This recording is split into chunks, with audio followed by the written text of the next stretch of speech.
বিগত 2 মাস ধরে আমরা ঘুমাতে পারি না।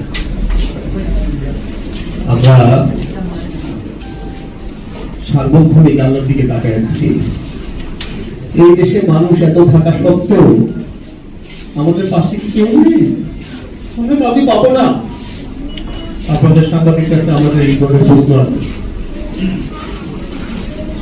আমার আসলে এই মুহূর্তে স্কুলের বারান্দায় থাকার কথা ছিল, কিন্তু আমি স্কুলের বারান্দায় থাকতে পারি না। আমার ছেলের কখনো পাশে দাঁড়ায় থাকি, আমরা অপেক্ষার করি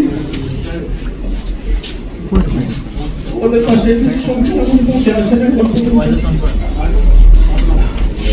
আমার ছেলে সামিউল করিম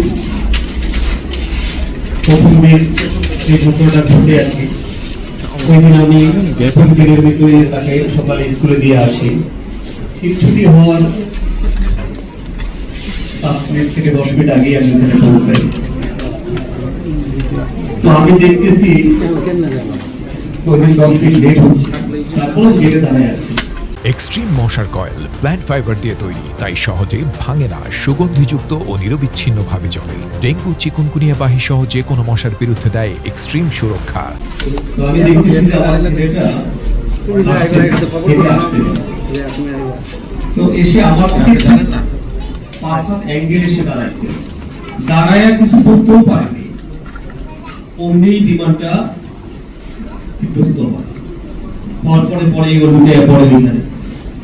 আমি বাবা হিসাবে শুধু একটাই চিৎকার দিচ্ছি, আমি জানি না আপনারা কেমন দেখছেন কিনা, কেমন দেখছি। আপনারা শুনছেন কোরবানি কিভাবে হয়, এগুলো আওয়াজ রচিতে আমরা শুনছি, কিন্তু আমি নিজের চোখে আমার ছেলে কোরবানি দেখছি এবং রক্ত দেখছি, যে রক্তের কোন আমি এখনো বুঝতে পারি না ভাই। এগুলো কিভাবে ব্যাখ্যা করবো আপনার কাছে, আমাদের ভাষা খুঁজে পাচ্ছি না। পুরো ফ্যামিলিটা ডিসচার্জ হয়ে গেছে। 2 মাস পর্যন্ত ছেলের কবর পাশে বসে আছি। টাকা সরে আসছি গত পরশুদিন।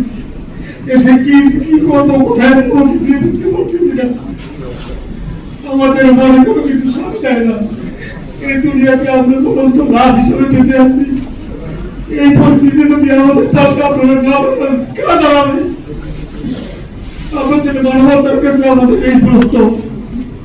আপনাদের তো যে সন্তান আছে, আপনাদের ছেলে মেয়ে আছে।